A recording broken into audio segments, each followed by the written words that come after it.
On behalf of the Brewer Foundation and New York University, welcome to the 22nd Annual International Public Policy Forum Final Debate. My name is Andrea Sadberry, and I'm the IPPF Executive Director.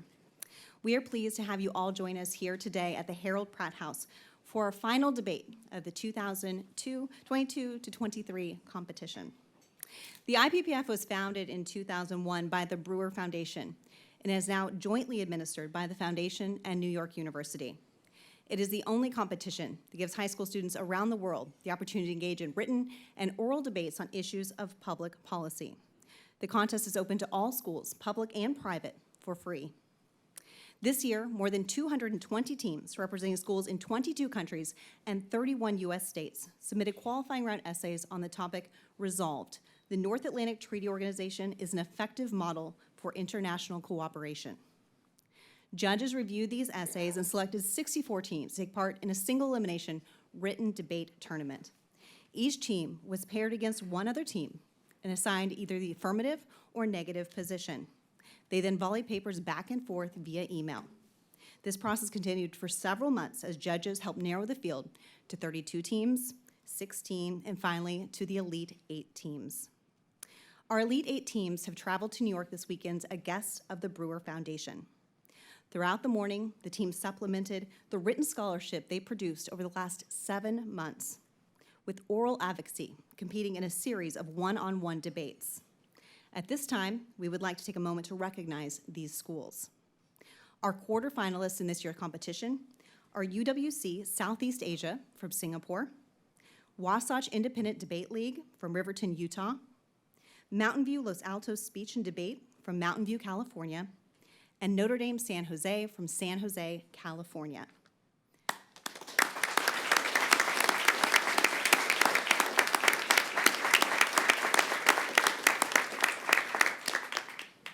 Our semifinalists in this year's competition are Mountain Vista High School from Highlands Ranch, Colorado, and EEC Debate from Toronto, Canada.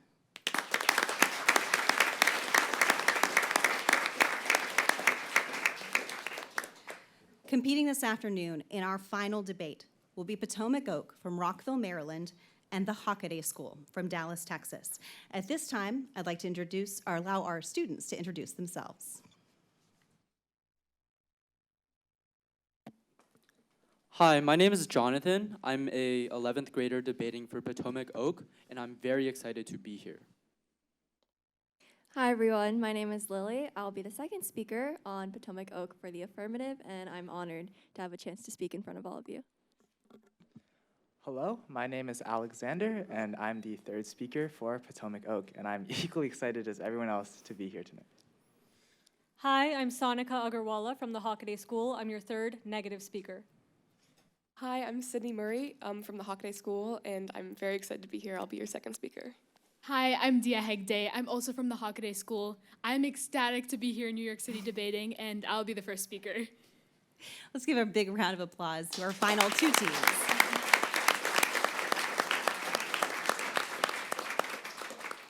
Now to introduce our distinguished moderator and judges. Our moderator for this round will be Mr. David Baker. Mr. Baker is the Director of Admission and Financial Aid at St. Mark's School of Texas. Prior to taking this position, he spent 16 years teaching public speaking at the school and serving as coach of the St. Mark's Debate Program. Under his direction, the St. Mark's Debate Program was named one of the 10 most successful programs of the 20th century, and his debate team won the high school national championship in 1990. Mr. Baker is a member of the IPPF Advisory Board.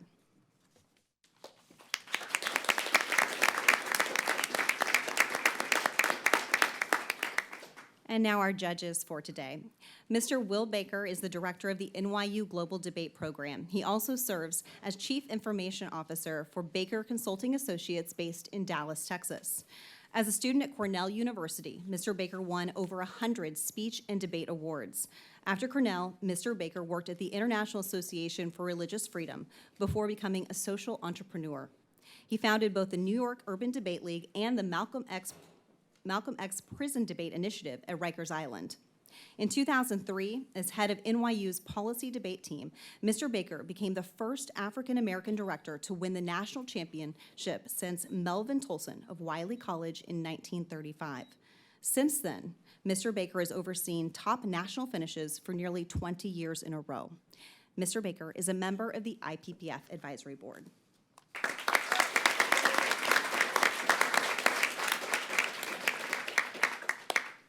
Mr. Dave Houston has coached debate for over 40 years and has been part of the IPPF competition since its second year. He has had 3 teams compete in the final round of the IPPF. Mr. Houston serves on the IPPF Advisory Board and the IPPF Topic Committee. Mr. Houston is now serving his 4th term on the National Speech and Debate Association Board of Directors. He has been a district chair for 3 different districts for the NSDA in Iowa and Texas. He is highly skilled at tabulating debate tournaments, serving as the tabulation director for several local and regional tournaments, as well as the Glen Brooks Tournament, the Tournament of Champions, and the Texas Forensics Association State Tournament. Mr. Houston's debate teams have won numerous state, regional, and national competitions. He's an Emory University Barclay Forum Key Coach, a member of the Texas Forensic Association Hall of Fame, and the NSDA Hall of Fame.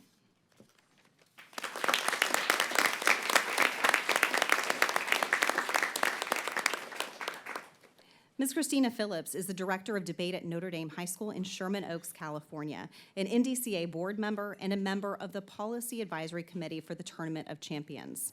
Her students have reached the elimination rounds at many leading tournaments, including the NSDA Championships, NDCA Championships, and the Tournament of Champions. Ms. Phillips was a 4-time CETA NDT debater at the University of Southern California. Along with serving on the IPPF Advisory Board, Ms. Phillips is a longtime member of the IPPF Topic Selection Committee. She coached the 2019 IPPF World Champions, the 2011 second-place team, and the 2010 third-place IPPF team. Along with serving on the IPPF Advisory Board, Ms. Phillips is a longtime member. Did I just say that? Thank you to Christina for being here today.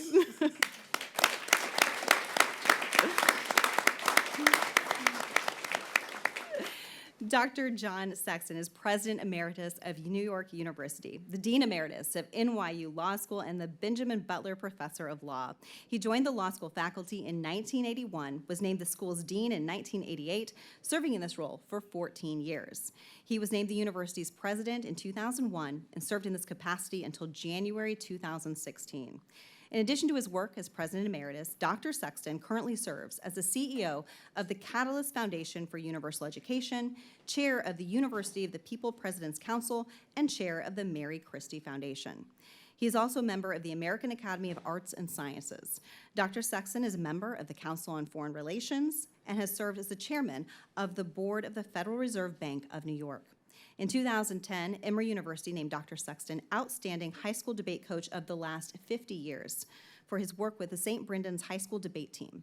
Dr. Sexton is a member of the IPPF Advisory Board.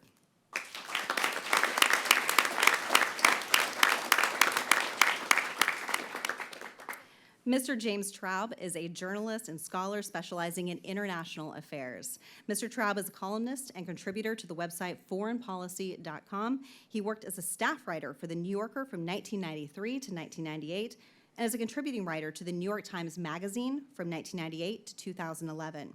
Mr. Traub has also written extensively about national politics, urban affairs, and education. His recent books include What Was Liberalism? The Past, Present, and Promise of a Noble Idea, and Militant Spirit, the biography of John Quincy Adams. True Believer, his biography of Hubert Humphrey, will be published in early 2024. Mr. Traub teaches classes on world affairs and on intellectual history at NYU Abu Dhabi. He is a fellow of the Center on International Cooperation and a member of the Council on Foreign Relations.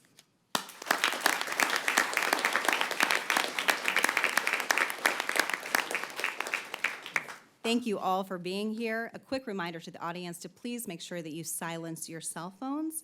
And with that, I'm happy to turn things over to Mr. David Baker. Thank you very much, Andrea. No big deal, right? I mean, who are these guys? This is nothing. You got this. Everybody have a good time, okay? All right, we're going to have the first affirmative speaker when you're ready. Before I begin my speech, I'd like to say a couple of thank yous.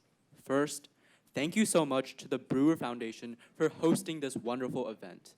Also, thank you to IPPF for flying all of us out so we can participate in such an awesome activity today. And also, thank you to all of the distinguished judges on this panel who are donating their time and making this whole thing possible. Thank you to our parents and coaches, Mr. Jang and Miss Elisa, for supporting us every step along the way. And finally, thank you to Miss Sadberry for planning this amazing competition. I think I speak for everyone when I say that we are all so honored and grateful for having this once-in-a-lifetime experience. Without further ado, imagine a world of unending bloodshed where peace is nothing but a dream. This was the reality that our ancestors faced for centuries, and one that reemerged with the culmination of the long and bloody Second World War. 4 years after the fighting had ceased, a group of 12 American and European nations came together to sign a treaty. Shouldering the fears and atrocities that the previous war and last generation had brought, this treaty resulted in the birth of the North Atlantic Treaty Organization, an alliance committed to preserving global stability. Now, more than 70 years later, NATO has continued to act as a cornerstone of international cooperation, inspiring nations around the world. The collaboration fostered by the alliance has brought in an era of undisputed peace and prosperity, solidifying NATO's role as a supranational collective that has transcended both time and borders. For these reasons and more, we proudly affirm that the North Atlantic Treaty Organization is an effective model for international cooperation. Historically, NATO has contributed to global cooperation in 3 key ways. The first is through the military. Cooperative deterrence lies at the heart of NATO, enshrined in its Article 5, which deems an attack on one as an attack on all. This structure allows collaborative task forces such as the Very High Readiness Joint Task Force. NATO structures ensure it is ready to defend its members on a hair-trigger alert in the event of an attack. Furthermore, it facilitates joint training operations, standardization, and routine multinational military exercises. NATO members thus ensure military strength, stability, and unity. For example, just one operation alone in the past involved more than 23 NATO members and partners, streamlining information sharing and fostering interoperability.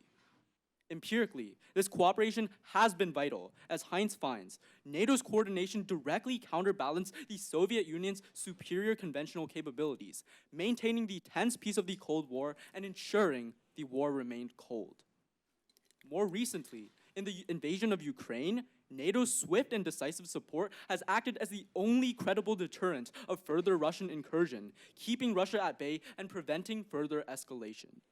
Indeed, the unified coalition has been pivotal in turning the tides of the war, with NATO's support and unprecedented amounts of advanced weapons enabling Ukraine to launch a months-long counteroffensive in September.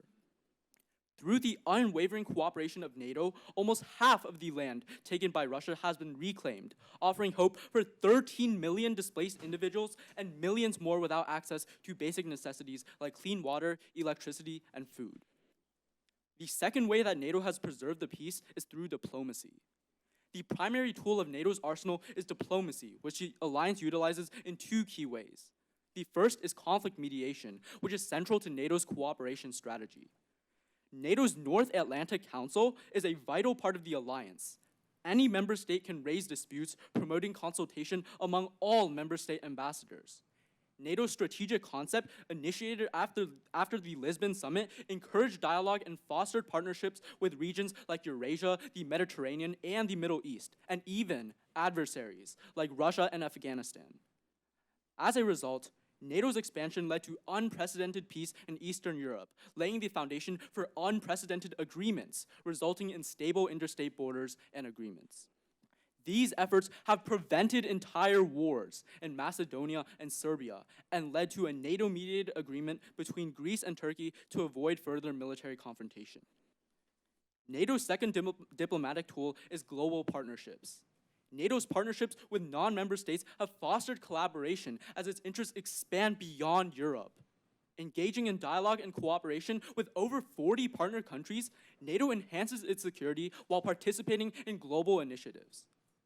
For example, through the Partnership for Peace program, over 21 states from Europe to Asia collaborate on interoperability, defense planning, and participate in key NATO dialogue, allowing nations outside of Europe to contribute to collective security.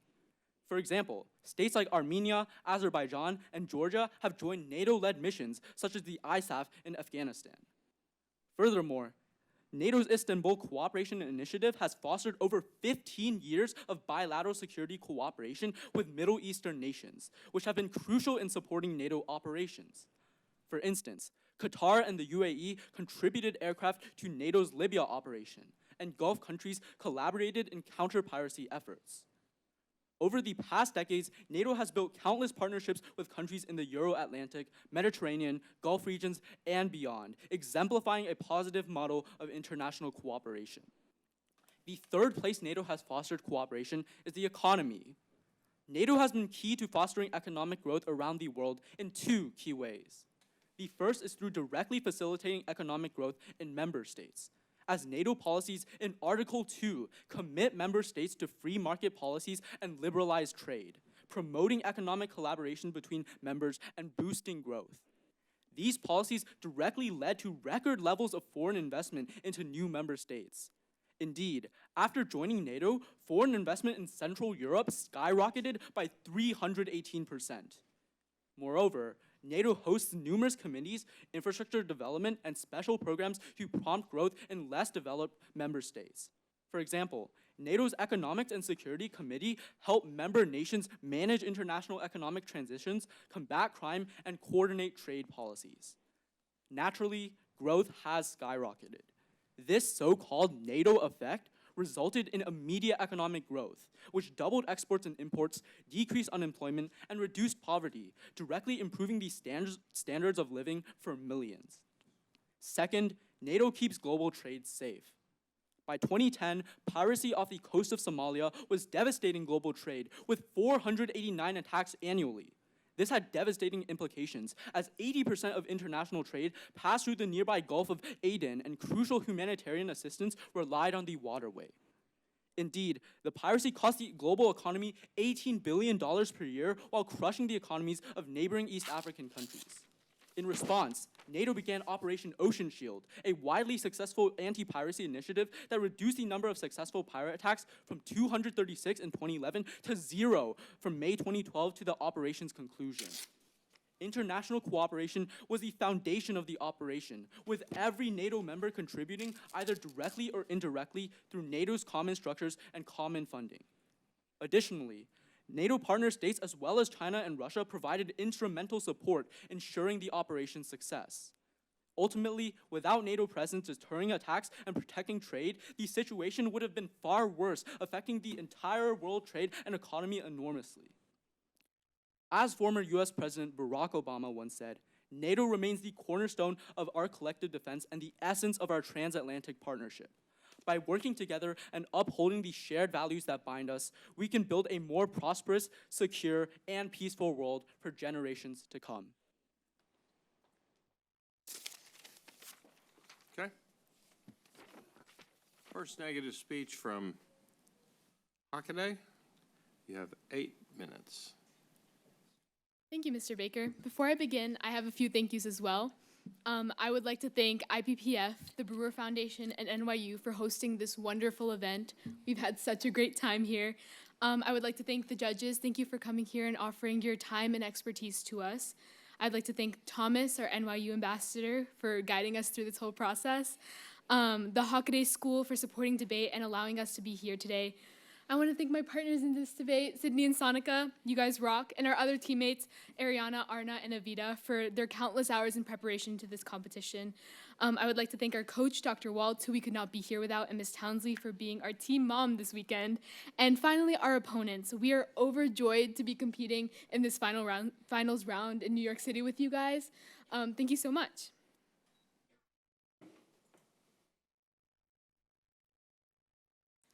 Since its inception, NATO has fallen short of accomplishing its intended purpose of countering the security threats of the Soviet Union and restoring political balance in Europe.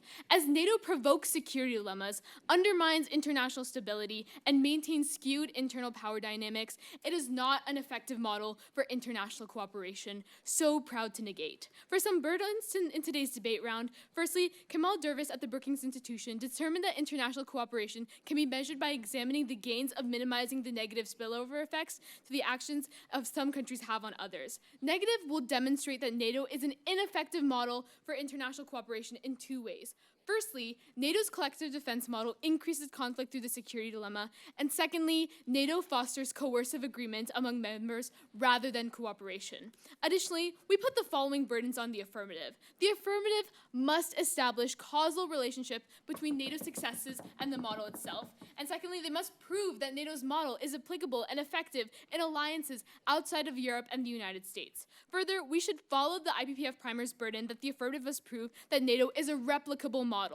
So in this speech, I will first be responding to the affirmative case, then I will go into our first two contentions. Firstly, on their point on cooperative deterrence, a few brief responses to this. First, NATO's collective defense model is not applicable. The United States contributes 70% of NATO's military might. If the collective defense model did not have the United States, it would not effectively deter war because Russia is not just scared of only Latvia or Estonia's combined strength. If NATO's model was reapplied to anywhere in the global south, it would not be effective because they do not have U.S. military strength. Russia was deterred from war even before NATO was established during the Cold War because it's scared of the United States itself, not necessarily collective defense. NATO is an ineffective model for international cooperation. Secondly, the security dilemma occurs as a result of collective defense. And so we see in the affirmative world proxy conflicts occurring. Russia supplies proxy conflicts against the West to undermine the West's military power and presence. For instance, Russia instigated Syria and Egypt's attack on Israel during Yom Kippur because the United States was militarily funding Israel. This also happened in Ukraine, where Russia invaded them to create a buffer zone between Russia and NATO members. With these proxy wars, other countries are still dragged in. So even if NATO member countries themselves are safe, it comes at the cost of smaller countries. When the United States bombs smaller states that are caught in the crossfire just because it wants to, we think at the end of the day, this is not international cooperation, it is borderline genocide. So this leads to their second argument that they bring up on diplomacy, and here they talk about the NAC and global partnerships. A couple of three responses here. Firstly, the NAC does not allow all member states to raise their voices. The hegemony that exists within NATO ensures that smaller powers are not heard or taken into account. Secondly, we also see NATO creating global partnerships that only exacerbates the aforementioned security dilemma. And third of all, affirmative's global partnerships argument proves that we do not need organizations like NATO to have good international cooperation. These partnerships are not a result of NATO's model itself. Hence, judges, you do not need to consider this argument when evaluating the round. Structure is not a prerequisite to partnership. Next, on their argument on economy, individuals' countries' economic growth do not relate to cooperation between countries. Judges, you do not consider this argument, but regardless, let's be realistic. I think we all know that our economy is not awesome. The average starting salary in the United States is $56,000, but the average price of houses is $428,000. And we also see that inflation is rising at a historically high rate. Look at the egg and look at the milk prices. And so where are these economic benefits that they talk about going? They're going to big corporations, and this does not help anyone. But in context, even if this point is true, the risk associated with the security dilemma far outweighs any economic benefits. We need to look at the bigger picture. People are being killed in Ukraine because of NATO expansionism, which directly leads to the security dilemma. Maybe developed countries are safe from Russian aggression, but Ukraine isn't. We aren't even seeing the economic benefits they claim to propagate, and we told you that inflation is running rampant. Ultimately, it would be morally reprehensible for us to evaluate the round on these hypothetical economic benefits instead of the lives of real people. With that, our first contention is on the security dilemma. So this contention directly responds to the affirmative's argument on collective deterrence. So what exactly is the security dilemma? According to John Hertz, the inventor of the term, the security dilemma is when two countries strive to attain security by acquiring more and more power in order to escape the impact of the power and large threats of others. NATO establishes itself as a threat to foreign nations because of its desire to secure and expand their membership.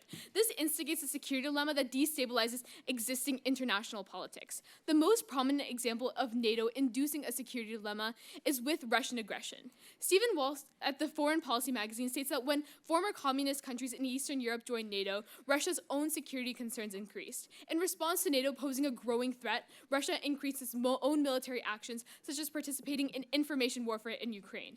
In turn, NATO members became concerned about their own security, and the back and forth growing tensions eventually culminated in the major conflict when Russia annexed the Ukrainian territory of Crimea in 2014 with the goal of creating a buffer zone against its threatening NATO neighbors, according to Global Village Space. Moreover, Russia took military action in Georgia and violently invaded Ukraine as a direct result of NATO's desire to expand and its lack of response. Think of this analogy. A group of your friends sees someone bullying someone in your friend group, so you all agree to stand up for your friend and get involved. This bully sees your team and brings friends of their own. This looks like the Scorpions and the T-Birds in the movie show Grease, and this not only escalates conflict, but it puts several more people at risk. This is exactly what is happening with NATO and Russia, and proof of that is through this Shanghai Cooperation Organization formed to counterbalance the influence of NATO and the United States in the region, and also the Collective Security Treaty Organization created to promote collective defense and security in the region by Russia. So the security dilemma further unfolded literally 2 days ago. According to Reuters, the spokesperson for the Chinese Foreign Ministry said, quote, NATO's continual eastward expansion into the Asia-Pacific attempts to destroy regional peace and stability and calls for high vigilance from countries in the region, end quote. China clearly feels threatened by NATO's expansion, stirring up hostility, provoking conflict among international actors. NATO's unique model of collective defense has clearly provoked conflict, proving its inability to maintain international cooperation. This leads to my second contention on intergovernmental problems. We see unreliable commitments. According to The Economist, the United States contributes over 70% of total military spending in NATO. Further, only 9 member countries have met the spending goal set by NATO in 2014. Unequal contributions also manifest in member countries' failure to fulfill military commitments. For example, Canada pledged to send more troops to Latvia early last year, but is yet to do so. NATO's model directly contributes to this trend. The Brennan Center for Justice explains that Article 5 is strategically phrased such that each NATO member is to decide for itself what action it should be taken to address an armed attack against a NATO ally. This delegitimizes the perceived power of NATO's military, reducing its capacity to promote any cooperation. In conjunction with our first contention, we can see that NATO's collective defense is either ineffective at worst or causes a security dilemma at best. Either way cannot achieve international cooperation. And secondly, we see the enabling of political coercion. NATO's established dynamic has consistently been hinged on the United States' nuclear umbrella over Western allies. The organization collapses when the United States reduces its contributions, and if a single member as such can prohibit international cooperation, NATO's model is ineffective. We see 3 examples through the offensive attack in Afghanistan in 9/11, and this shows 3 things. Firstly, the United States has a disproportionate amount of power in NATO, which allows them to coerce other countries. Secondly, and it proves the United States only uses NATO as a puppet. And thirdly, NATO is only effective in the short term because it relies on the United States' commitment. And for those reasons, I so proudly negate.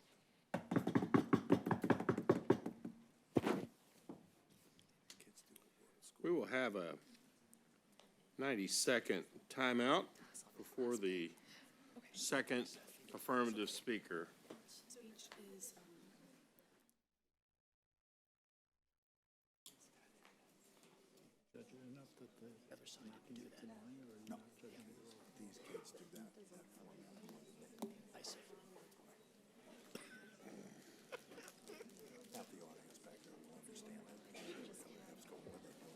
That's what I thought. This is like someone aggressively trying to like get you to come to the door like a salesperson. Wait for that. Says yes. This is our good.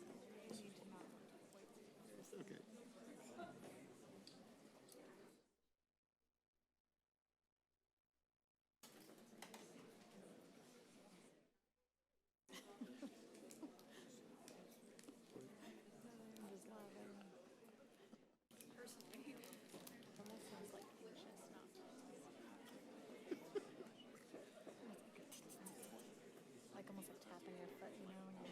Yeah, totally.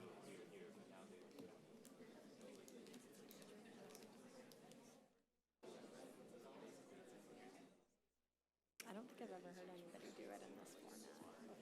No, this is the first time ever. No. But it is a world school thing. No, I know it's definitely a world school thing. I'm assuming because she's starting off in this.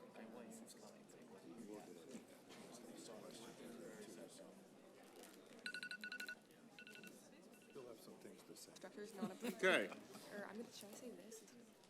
They both. The second affirmative speaker will speak for no more than 5 minutes. Ready?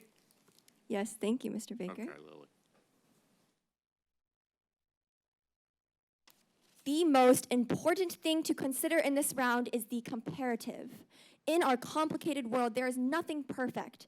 Thus, it is critical to analyze NATO's net effects as a whole rather than merely considering specific and isolated incidents, which the negation does. Let's look at the evidence. NATO has put an end to an era of bloodshed. Through collective defense and unprecedented strides for peace, no NATO member has ever been attacked since its establishment 70 years ago. NATO's model is one which is fundamentally cooperative, with every action taken only after negotiations and unanimous consensus. I'd like to talk about burdens. The affirmative provides the burden of the negative. They must first prove that there is an alternative to NATO as a model, but second and most importantly, prove that the model is better, the alternative is a better model than NATO. Because when you are choosing a model to replicate, you obviously choose the best and most effective model, which is why it is important to consider the alternatives. They place a couple burdens on us. They say that we have to prove it is replicable in other situations. However, the existence of transnational multi-diplomatic alliances like the African Union, Baghdad Pact, and AUKUS, which were all modeled and use the same fundamental cooperative defense principles as NATO, prove that this alliance is modelable. Second, the motivations for NATO's creation will always exist. However, we must consider that different parts of the world have different strategic advantages in different situations, which is why we can never see an exact one-on-one replica of NATO in the world. They first talk about a security dilemma.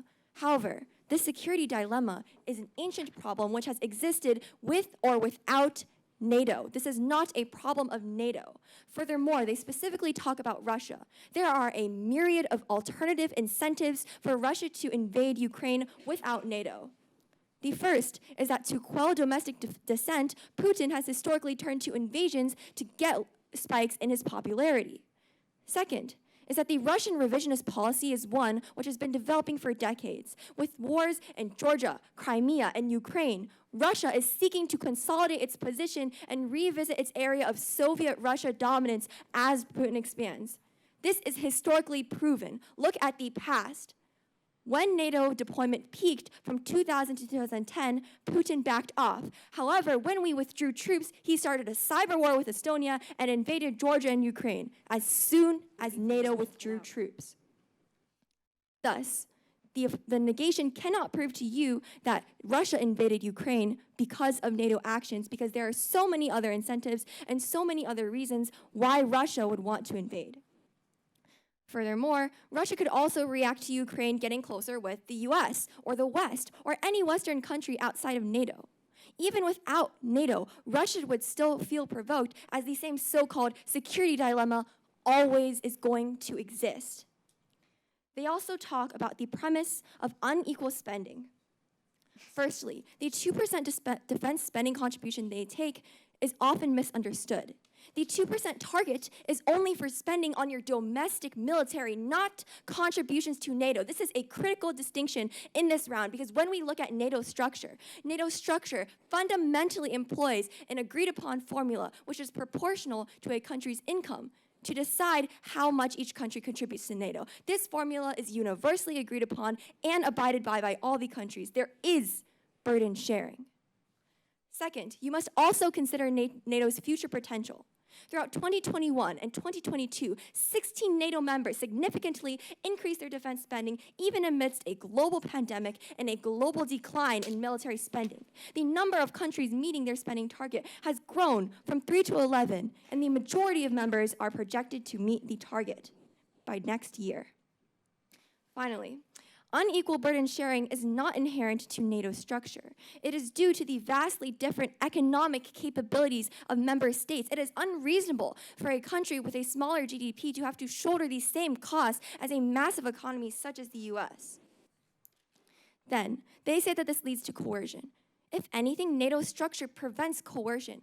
NATO operates using unanimity, which means that all of the countries have to agree and all countries have a veto power, which means that every country has equal leverage and equal say in the diplomatic process, which is a key aspect to fair and equal international cooperation. Finally, they say that Article 5 is not reliable. However, Article 5 has been proven time and again to be a deterrent, as we have seen no attack on any NATO member for the past 70 years. Thank you, and please affirm.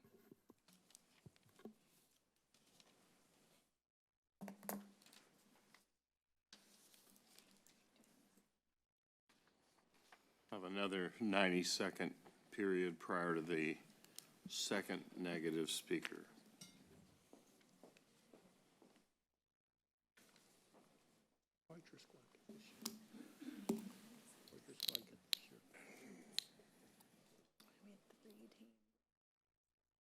Houston, is it like nap time? Still like nap time. Wait, really? So sad. One of them was a 2-1, and I actually thought that one. Pass out, drool on myself, have it all on camera. That'd work.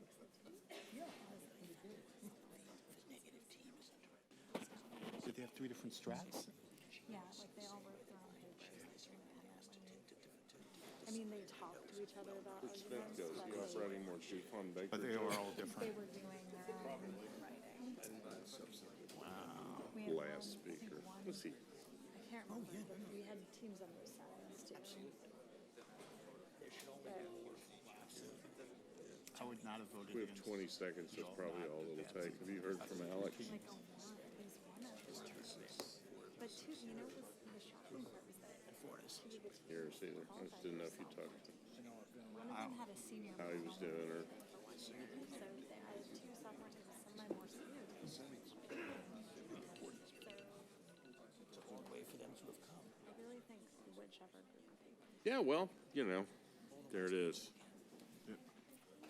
Okay, we will now have the second negative speaker for a period of 5 minutes.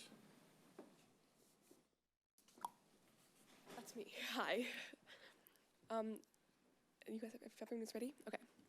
Judges, affirmative already solidified your ballots for Team Negative when none of their 3 main contentions to this debate round's resolution, or targeted this debate round's resolution, because they failed to connect to international cooperation or NATO's model inherently. Their first contention was 1 on collective defense. In military, we see military deterrence as an impact of the U.S.'s contribution in membership, not NATO's model itself. Their second contention was on global partnerships, and we see this as not inherent to NATO's modular processes, policies, or plans. And third, on economic growth, which does also not prove international cooperation. It proves internal gain. Although all 3 arguments are great benefits to, such as military deterrence, global partnerships, and economic growth, none of them gives you a reason to vote for the statement, NATO is an effective model for international cooperation. At its very core, this round is about cause and effect. What within NATO's model leads to the positive benefits outlined by the negative? What within that same model can cause a negative outcome? That is what I'll be analyzing throughout my speech and what you should vote on this round on. Now, firstly, they say that at the heart of today's debate is the comparative. And we can see that there are other routes to your benefits that exist outside of NATO's model. And I just want to establish that before I get into my speech.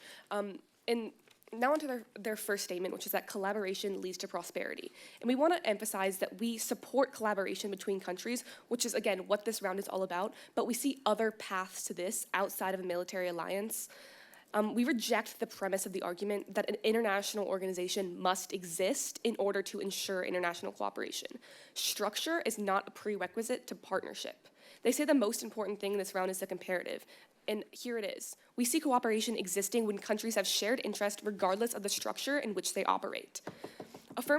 Now moving on to their case. Affirmative's only response to our arguments on the security dilemma was that it has existed before NATO. They gave examples of Russian expansionism in Crimea and Ukraine, but these are all existed while NATO was in operation, and so we see this as a direct result of the security dilemma in the collective defense article within NATO. We see that Russia was expanding into places in which collective defense could not be triggered because, again, they're establishing these proxy wars, and so they're targeting members within NATO without actually triggering collective defense itself. They say that we cannot prove that Russia invaded Ukraine as a direct result of NATO, but we see this as to be frank, blatantly untrue.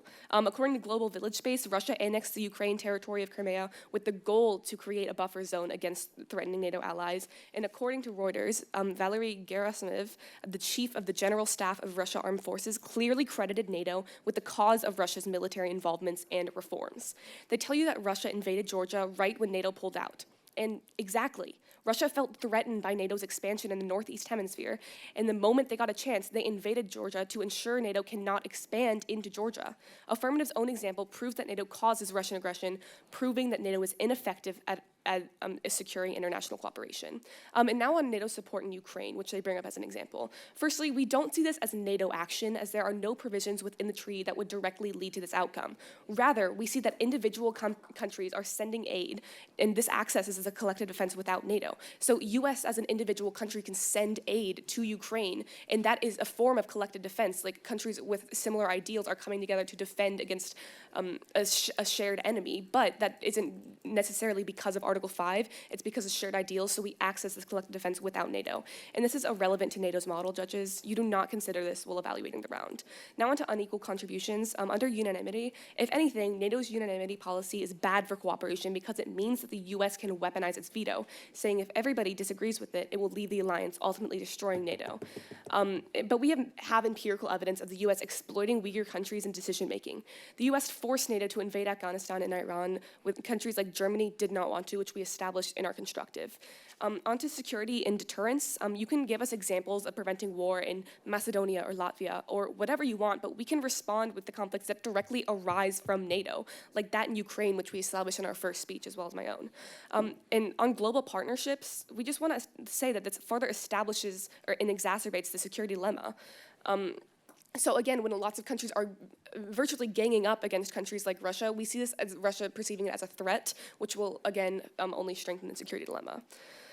There is a reason nobody pays attention to these like small conflicts that we see, like that have been established by within the security dilemma, and ultimately it's because there are hundreds of them happening in the war, and in the world at this moment, and ultimately we see this as more harmful because. And judges, we have given you 4 reasons why NATO is a bad model for international cooperation. Firstly, NATO's collective defense model threatens Russia, prompting Putin to invade his neighbors to ensure Western influence in the region. And 2, NATO's model is unreplicable. And 3, NATO's unanimity forces weaker countries to agree. Ultimately, this is our path to the ballot, and this is why you vote affirmative. I started, guys. That's about it. You have further questions? We'll now move to the cross-examination period between the teams, which will be followed by the questioning period for judges. First, we'll hear from questions from each team to the other team. This will last for about 10 minutes. Get everybody to answer a question before we do a second or a third, okay? So let's start with, I guess we'll do the affirmative question to the negative.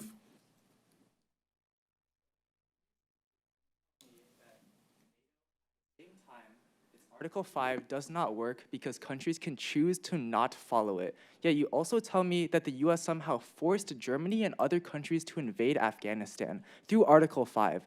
How can both of these things be true at the same time? So the first statement that we made, where countries do not actually step up and that it's ineffective, was a modular critique of NATO. The second part, that is the critique of what happens in action, which is that when countries are making unanimous decisions, then the United States is able to coerce them into agreeing, because NATO's unanimity policy is a modular aspect that forces weaker countries to agree to the whims of the hegemons in the organization. However, doesn't your historical example, fundamentally disprove your modular critique, because you say that countries are not forced to come to the aid of other countries in terms of Article 5. But when we look at the times, Article 5 was enacted. As you say yourselves, all the countries came to support them. I think check back to the distinguishment that I made between the two statements. First is that the modular critique of the fact that countries do not have to agree, so the threat of collective defense is not enough. I think that the what we distinguish here is that the external outcome of collective defense not being effective is different than the internal outcome of the United States being able to coerce different nations. There's two harms here, one on the internal and one on the external. Just a Negative question to the affirmative. I can take this one. So you say that Russia invaded Ukraine because of Russian expansionism, but note that this adds fuel to the fire that is the security dilemma. Doesn't NATO's expansion eastward undermine Russia's influence in the region, further pushing Russia to invade their neighbors and create buffer zones, as we have told you twice? Right, so I'm really glad you asked that, but there are two things that you have to remember when it comes to like Russia and NATO. First is that originally NATO was established to counter the Soviet influence of Russia, because way before NATO, Russia had already been like going on a spree of like acquiring communist satellite states around like Eastern Europe, and that's the reason why NATO was created. The second thing to remember is that, or the second thing to keep in mind throughout this debate is that historically, when NATO has gone in and increased its troop commitments to Eastern Europe, Russia has historically backed down. And that's really important because that's in our entire argument, because like NATO is key to deterring Russia. And so like basically it operates on two fronts. Originally, like Russia is like inherently like imperialistic, and it wants like because Putin is revisionist, he wants this land for himself, and our solution to that is NATO, which basically deters and keeps Putin at bay. Question from the affirmative to the negative. Okay, yeah, I have a question. So I found it really interesting that you said there are like other paths to collaboration besides a military alliance, and because you didn't like name a specific example, I'll use like NAFTA as an example, which is an economic alliance. So how is an organization like NAFTA going to like deter Russia or keep the Cold War cold? Like to what extent can you just throw away your arms and like say that everyone's going to be happy or whatever? So we are not saying that these countries are necessarily going to throw away their arms. We think that the countries would act like on their own internal interests, and they would be drawn to collaborate with their peers and other people who have shared common goals. This does not have to be organized in like a security alliance such as NATO. I'd like to give two examples for this. Firstly, that Greece and Turkey have collaborated despite their tensions on hurricanes. Whenever there's a hurricane and natural disasters, they throw away all of their conflicts with each other and decide to cooperate. This looks like states in the Caribbean deciding to send each other aid. These things can happen individually without an organization like NATO. Right, so redirecting you back to my teammate's question, outside of things such as hurricane relief and those things which I would say are easier to agree upon than two adversaries in a war, how can something like NAFTA or an organization like that tackle problems where two sides have inherently different interests and are at war because of it? Well, we don't accept the burden of having to prove that NAFTA itself is effective. Again, we're establishing that other forms of collaboration can exist and other forms of supporting external countries. So again, we see within the Russia invasion of Ukraine that NATO itself is not acting as a unit, but rather individual countries are acting in support. So we see that the U.S. military is supporting Russia by allowing it tanks and Ukraine for allowing it tanks and missiles and along those sorts. So you can militaristically support another country without having to do it through a military alliance, and that is our claim on this side. Alexander, do you have a question? Yes. So you've named me multiple ways that you can have other types of agreements that you just named, like non-military economic focused. Let's talk about Russia specifically, which is an example you name. How are Eastern European countries able to deter a country like Russia absent NATO? We think that Russia is deterred by war even without NATO. Russia is scared to go to war with a country like China or a country like the US. We saw this during the Cold War. Instead, we say that NATO's collective defense model exacerbates the security dilemma and instead prompts Russia to invade the countries next to it. At that point, all we've proven to you already is that NATO is a bad model for international cooperation because it makes Russia invade its neighbors. Sydney, do you have a question for Alexander? Yes. So considering the gridlock that kept NATO in rigid non-motion during the Libyan crisis, where many European powers such as Germany sought to confine NATO within the humanitarian objectives set by the UN in 1973, the US, Britain, and France pushed for the military campaign to continue until Gaddafi was removed from power. Thus, NATO was trapped in deadlock. If there's a precedent for detrimental gridlock, how is NATO able to act efficiently and effectively to combat humanitarian crises? So NATO has key dialogue mechanisms which actually help resolve these exact issues. So I'll bring up the example of Turkey. Turkey has had historically many disagreements with the rest of NATO, for example, on issues such as the Baltic states. And what we see is NATO does not punish Turkey. Instead, they send heads of state to Turkey to negotiate. They have Turkey engage in more dialogues, and that's actually how they solve these issues. And to your example on Libya specifically, I'd say that the way NATO handles Libya is actually an exemplary definition of how to handle these types of conflicts, because NATO didn't just steamroll one side of the aisle into agreement. Instead, they had all the allies come together and finally resolve the issue, which is why we pulled out of Libya after it was successfully concluded. May I take a question? Sure. Thank you. You cite the example that regardless of NATO, countries are still going to come together and collectively defend against threats. You cite the example of Russia, how you don't need NATO to have military responses to Russia. In that case, what is the distinction between those agreements that form and NATO's Article 5? Because wouldn't the same security dilemma and the same perceived threat that Russian experiences of Western expansion remain in either world? Yeah, so if that collective defense agreement exists beforehand and already exists, then that threatens Russia to invade its neighboring countries already. However, when Russia is invading another country next to it instead, then we think that the security dilemma does not exist. So we think that NATO just gives another reason for Russia to invade its neighbors, therefore it is a bad model for international cooperation. Other questions? I can ask one. Go ahead. So we see that the NATO's over-reliance on the United States, this manifests in situations like when former President Trump simply commented that the United States might withdraw from the organization if NATO allies don't meet their financial obligations, and this stirred Russian opportunism and aggression. Doesn't NATO's overdependence on American contributions and subsequent unreliable threat of collective defense expose its weaknesses as an organization and its lack of ability in strength as a cooperative organization? Jonathan?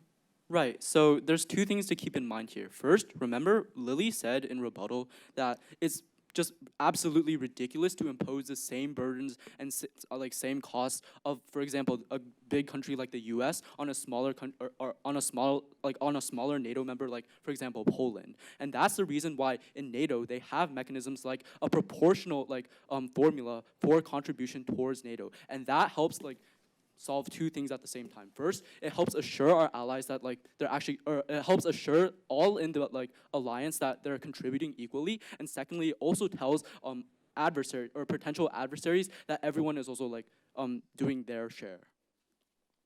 And would you like to cite anything from the treaty with itself that leads to these proportionate economic distributions, or are you referring to the pledge made by all NATO countries to give 2% of their military or GDP for military spending?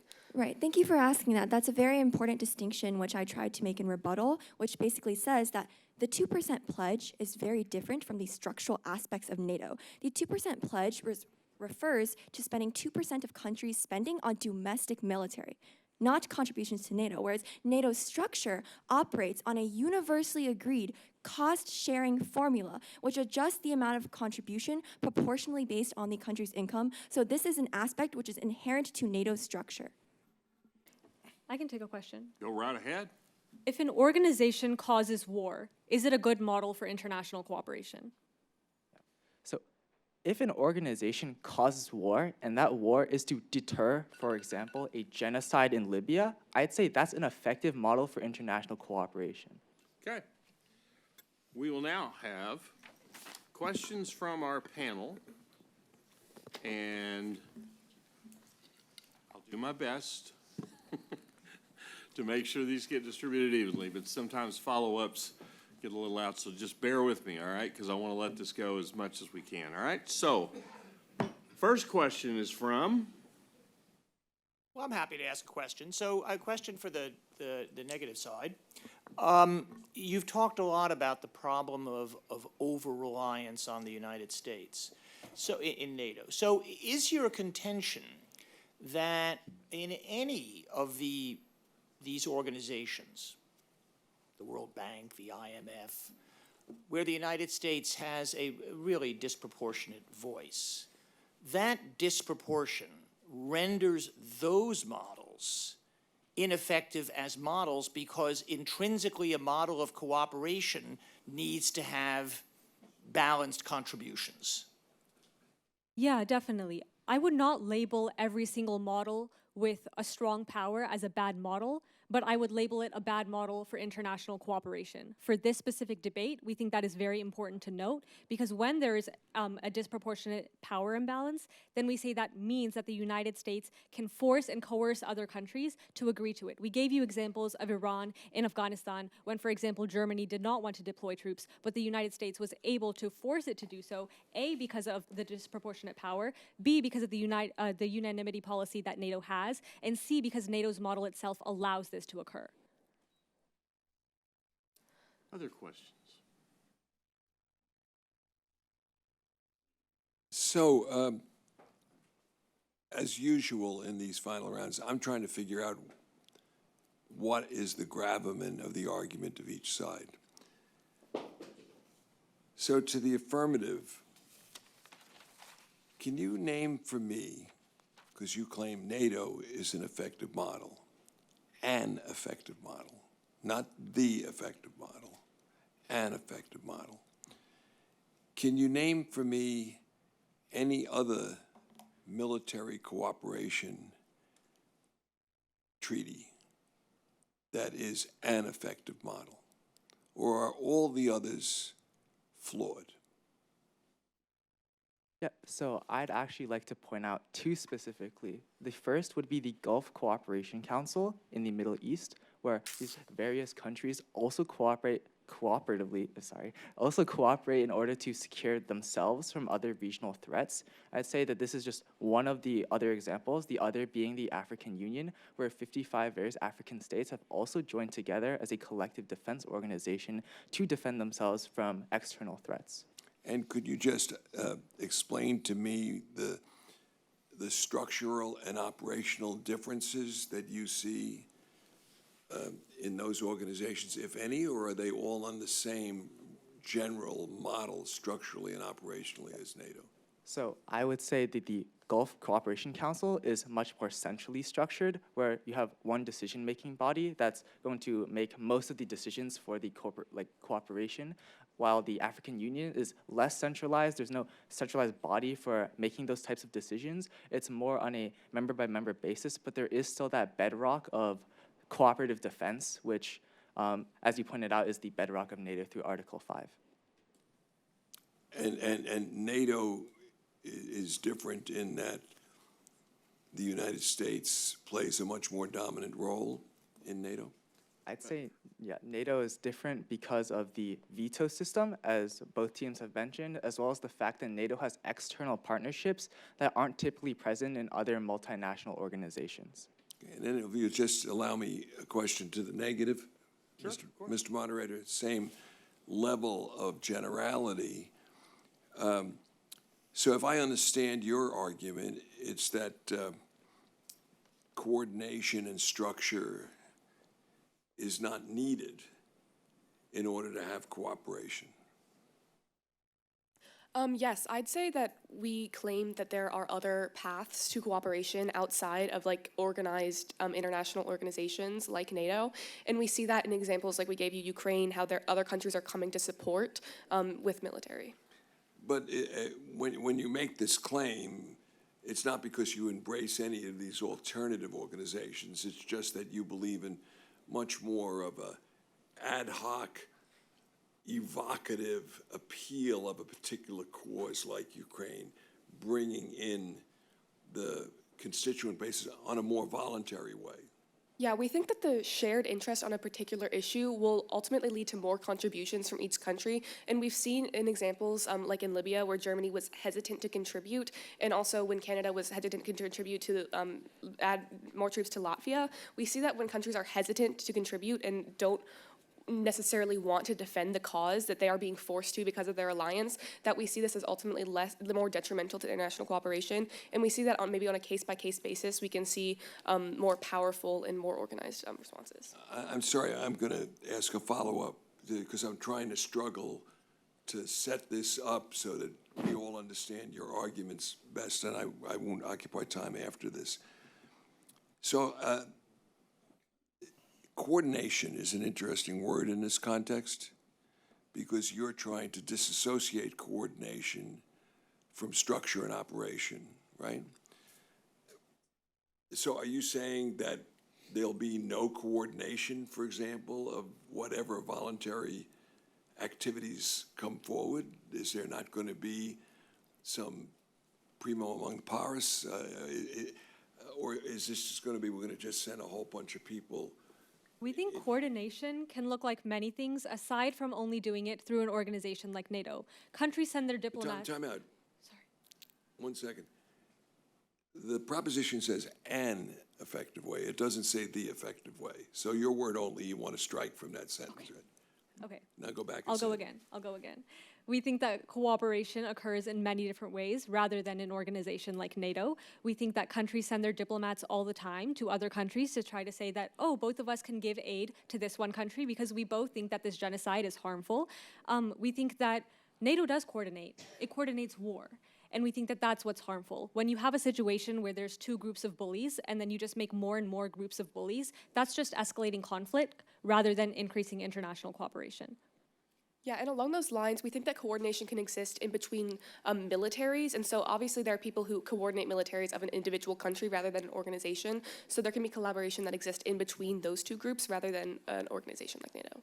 So to summarize for both of you, this is where I am right now, if you want my ballot.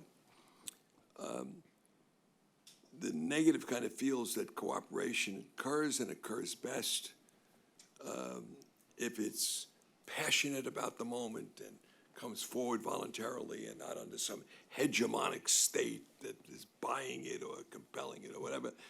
And the affirmative thinks that if you're trying to create any deterrent capacity from coordination, it should be clear and ex ante so that you never get to the crisis. That's kind of where I'm reading the two of you. And I have to make a judgment as to whether or not I feel this ex ante deterrence and greater structure is going to end with a better world. Can I Everybody say a seems quick happy with that. response or just a statement? Say, Would you like a quick response to that? I or- think I've consumed more time than I'm allowed. Okay. Other questions? Thank you. David? I think what we need to start with is maybe a premise, okay? And let's start with the affirmative, first of all. You set up a premise in the very beginning that there were 12 nations that got together, and the reason they got together is because they saw a threat from the Soviet Union, and they decided that they were going to have a common defense against that. Now, that has now grown into over 30 countries now that have joined that, right? And their point is that with the 30 countries joining, that has created an effect that Russia feels threatened, and so as a result of that, they have invaded other countries to create a buffer, all right? Let's move forward now to our current world and what's going on. And in fact, you even mention it, one of you mentions it, I'll look at it, but one of you mentions it as a threat, that they're feeling the threat now, and it's China. If I'm a bunch of countries that are in Southeast Asia and seeing China begin to expand not only militarily, but also economically, and respond to that, am I going to NATO and say, how did you do this? How did you put this together? And what can we effectively do to answer China and everything? Question first to you, and then to you. Thank you so much for that question. I think that countries in Asia, in response to the Chinese threat, will definitely turn towards NATO as a model, and in fact, I believe that they already have. For example, many Asian countries such as Japan and South Korea, who historically have had very high tensions within their borders, have already turned to each other to cooperate in the face of a Chinese threat, and have came to NATO and tried to work with NATO as well against the Chinese threat. So I believe what we are seeing in the modern day and the status quo is showing that these countries from other parts of the world are inspired to and able to take upon NATO's structures and models which have allowed it to deter aggression and maintain peace. We would also say that those countries don't have like the power and the might of the United States military, and we think that that's a unique function that is like only applicable to NATO. Within that, it would be like very difficult for all of those countries in Asia to stand up against China, as like NATO is able to, enabled by the United States. So would the United States need to be a part of that organization, like it is with NATO? And what would that mean? We think that the collective defense model is only effective when there's a superpower involved. Therefore, the NATO model itself is not effective. Jonathan, I think, yeah. Yeah. So really quickly, you just said that like these countries can't stand up to China without the U.S. Well, I'm just asking. I mean. Oh, yeah. Their claim is that you have to have a superpower involved, and that's not a good idea. On the Yeah. other hand, you know, you're claiming now that these Asian nations would need to stand up against China, right? Yeah. Yeah. Sorry for And, the. I mean, what examples could we give of that? And would the United States need to be a part of that agreement to be able to for that organization to be effective? Yeah. That was my bad. I was talking about the negations argument, which is they just said that these countries can't stand up to China without the U.S. And what's really critical here is, or at least in my view, that basically makes a concession that the current NATO is basically working to deter China, right, with the U.S. in the coalition. But individually, these like countries with bilateral relations, which would be the alternative to NATO, would not be able to stand up to China, for example, or Russia. And I think that's just like a contradiction that goes unanswered by the negation. If I can respond to that really quickly, I agree with you that sure, what we're saying is that NATO is effective, but we're saying it's only effective because the United States is involved. So sure, NATO is effective and the countries involved in NATO are able to defend their land because the United States is there to protect them. But in today's debate round, we're analyzing is NATO's model effective, not NATO as an organization because the United States is there. And therefore, yes, NATO's model is not effective because it only works when there's a superpower involved. Right. So Other questions? Ned, let's stay there for a little bit, because I was happier before, but now I'm confused. So, sorry, Will. No. I thought your question was great, but now, so, last I checked, U.S. is in NATO. We're on agreement with that, right? And so the NATO model included the U.S. You all seem to be saying now it's like the problem is, well, that the U.S. is useful in this, but that's not NATO. What is the bright line you're drawing between the notion of the model and one of the founding members such that the U.S. would suddenly not be around? Because I've checked, but it doesn't appear like the U.S. is going anywhere tomorrow. Yeah, well, let's hope not. But I think that we would define the model as the treaty itself. So maybe like looking at the specific mechanisms which NATO employs that could be reused by other international organizations, regardless of the U.S.'s involvement within these organizations. And although we see the U.S. as like, it's obviously a big part of NATO, we see it more as a mechanism for the U.S. to deploy its military and more for it to coerce its allies rather than an organization I that think collaborates. this debate has come down to two main modular aspects that you're getting at. A would be collective defense, and B would be the unanimity policy. Those are the two modular aspects rather than which members are involved. Let's take this from an outside perspective then. You know, there's a bridge tournament, and so Kenya, Nigeria, and a couple of other African countries get here. It's like, y'all, we need to set up an organization. And they look at the NATO model. They're like, hey, this looks good. Let's do this. Hey, do you all have nuclear weapons? Nah, it's Thursday, not yet. How about you all? And they decide that they need a large-scale partner. You're saying if they decide they need the U.S. to kind of replicate what's going on with NATO, that's not part of a model assessment, that's only a question of membership? Well, we think that it says nothing within the treaty itself that says a superpower should be involved or anything along those sorts. So we think that in order to determine its efficacy, we would have to look at its applicability within other organizations or within other like member countries. So if just an organization or countries are coming together to form an organization and they use this model, will it be effective or not, regardless of the membership? Lily just moved her mic, so I think she might disagree with you, but we'll find out in a sec. Lily, did you have something to say about that issue of whether or not the U.S. is part of the model or not? Right. I believe that the US or having a superpower as part of the model is fundamentally part of NATO and part of the model. Because when we consider model, we also have to consider what the rest of the world sees. When the rest of the world looks at NATO, they don't just see a treaty. They see the power dynamics. They see the way the model is composed of. And when people see that, the model of NATO is perceptually not just a treaty, but it involves these superpowers who are there. So we would say that if the US is what makes a model successful or makes something successful or a superpower makes something successful, I think that just proves NATO's efficacy as a model, as something with a superpower. So answer the tough part of it. If the U.S. is part of the model and that's not in the treaty, where do you draw the line? What is not part of the model for us judges to evaluate?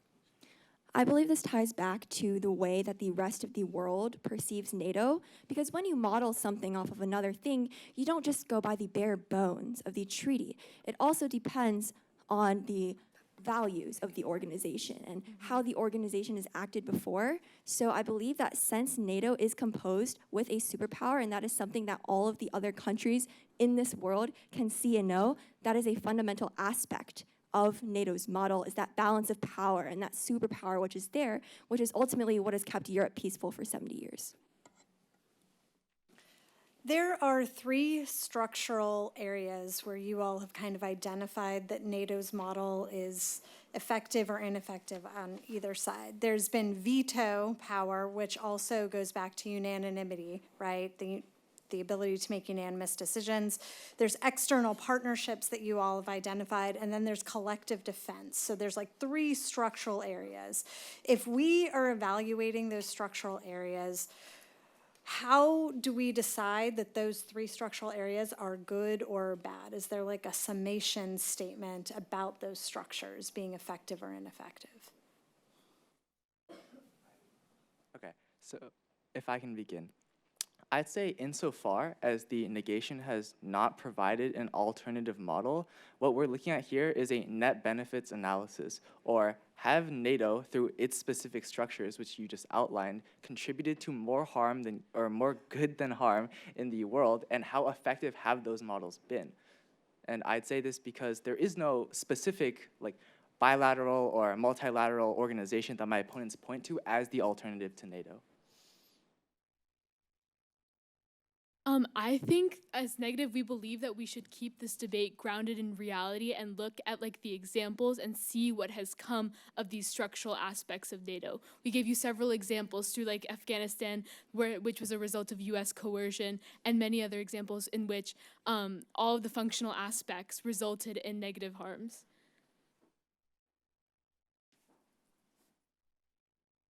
Other questions? All done?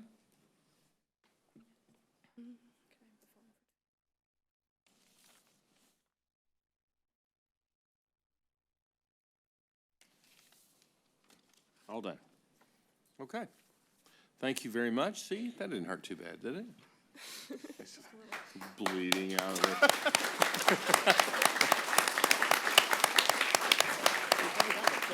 All right. We'll have a couple of rebuttals and we'll be finished. We'll start with the negative, which will start as soon as I get the timer set. And that will be a negative rebuttal for 5 minutes. Ready? Okay.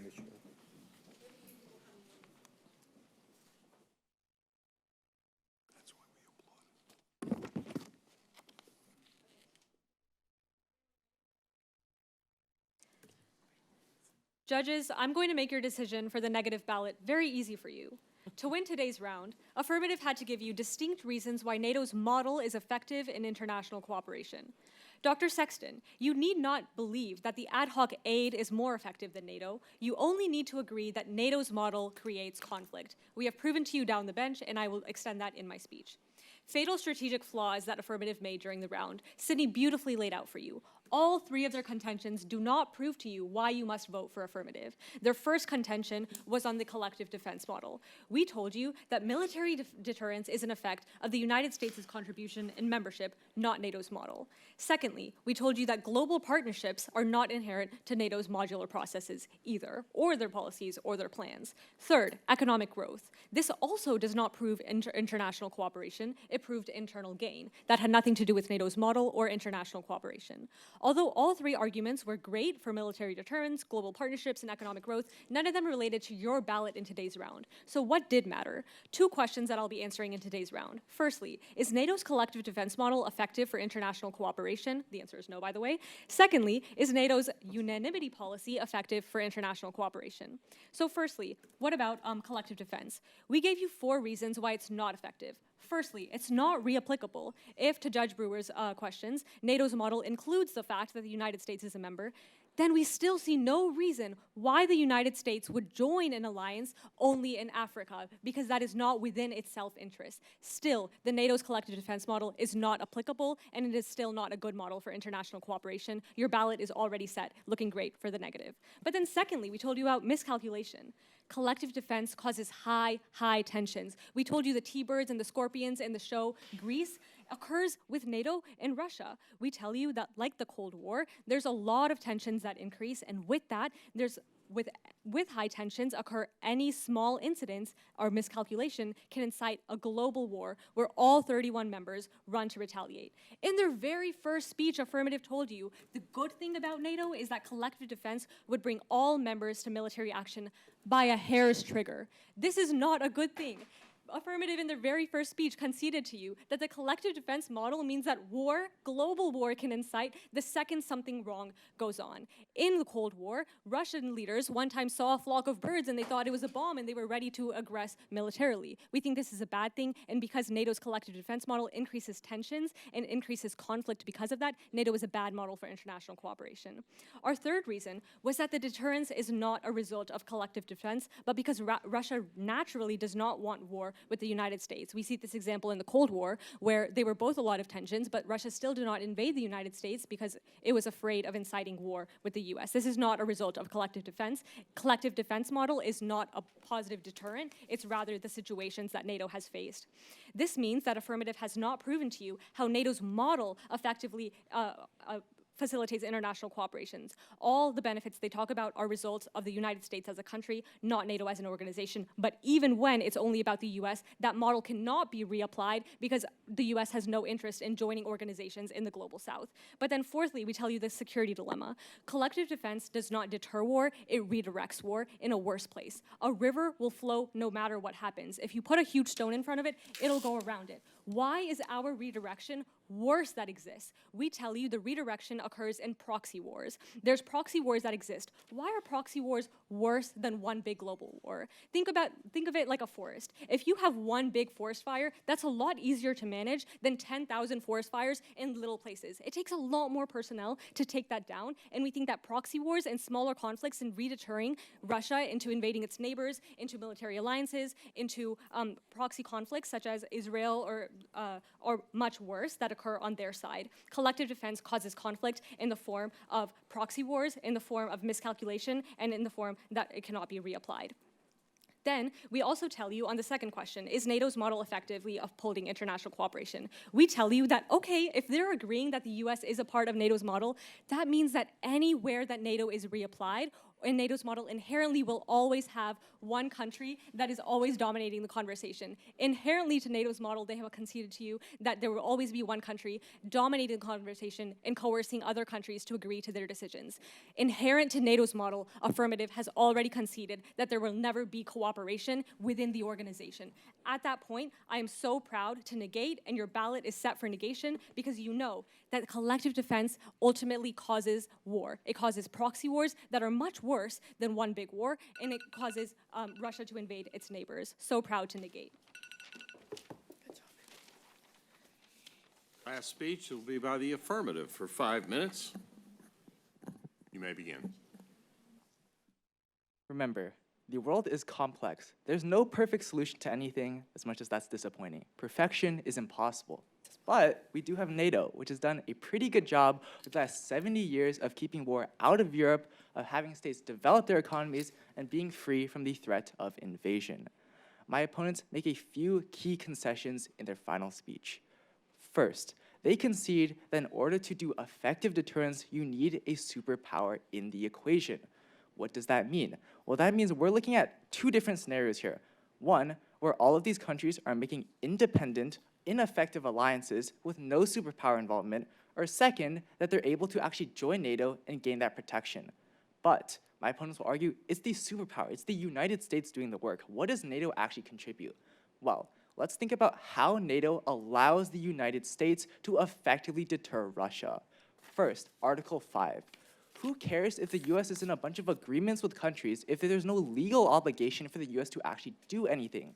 Well, Article 5 sets in stone that the United States will contribute its full military might to any nation that actually gets invaded. But then, looking to the politics, the United States alone has a hard time reaching every single country in the world. Luckily, NATO gives them an effective framework through its partnership programs, through its membership applications, through its various committees that actually allow the United States to use its outreach in the global world, establishing 40 different partnerships with countries across the globe. Finally, economics. The United States alone cannot do everything in the world. It cannot liberalize trade across the world. It cannot increase trade with different nations that don't want to do it. But NATO gives the United States a framework of like-minded individuals to help persuade other countries. Now, my opponents will argue this is not in the structures of NATO, except it is. Through NATO's economic committees, like the Committee for Economics and Security, through NATO's Article 2, which specifically mandates that other countries agree with market liberalization and increased trade, we've seen things like 300% rises in foreign investment as NATO makes countries safe for foreign businesses and lifting millions out of poverty. I'd say, at the end of the day, my opponents have no alternative. The alternative they provide is that there is no NATO, but where does that leave us? Insofar as it's conceded throughout the entire crossfire in every single speech that you need a superpower for deterrence, as well as the fact that Russia always has incentives to invade, that leaves Eastern Europe devastated by a Russia that knows no rival. In fact, when we look at history, we see this exact trend happen. Russia invaded Georgia. Russia annexed Crimea. The only reason Russia hasn't progressed further is because once they stepped foot into Ukraine, the vast amount of NATO support allowed the Ukrainians to fight back and reclaim their land. In an alternative without NATO, that safety net disappears. So what are we looking at? Well, luckily for us, we have very smart professors who have already done the analysis for us. Without NATO, the Cold War would have gone hot decades ago, resulting in a complete lack of international cooperation. Furthermore, you would never see any of the safety nets or international norms established by NATO as you do today. For example, Russia has never touched a NATO partner. In fact, Russia has never touched any country that NATO has actually extended its protections to, showing that NATO is effective not only in its own region of the world, but also elsewhere. Now, my opponents made one final response. They say that, well, if the United States is so integral to NATO, then how can we be sure that the United States is going to step into other organizations? How about its modelability? Well, I'd say it's very simple. We can just look to what the US is doing right now. In organizations such as the Australia, United Kingdoms, and US-led missions, the United States is clearly branching out into other areas of the world like Asia. In fact, we've seen record billions of dollars in investment in areas like Africa. And the United States has massively increased their diplomatic programs to Latin America. What we see is that the US is always going to be a constant factor. Why not have a model that allows superpowers to effectively use their power and deter adversaries, increasing peace, increasing the amount of protection that all countries have? At the end of the day, the comparative is very simple. Without NATO, there is no deterrence. There is no economic increase in freedom. There is no increase in trade. What instead happens is large superpowers like Russia are able to bully around their adversaries with no effects. For that reason, it's clear from the evidence that NATO has been more than effective as an international model for international cooperation. Thank you so much.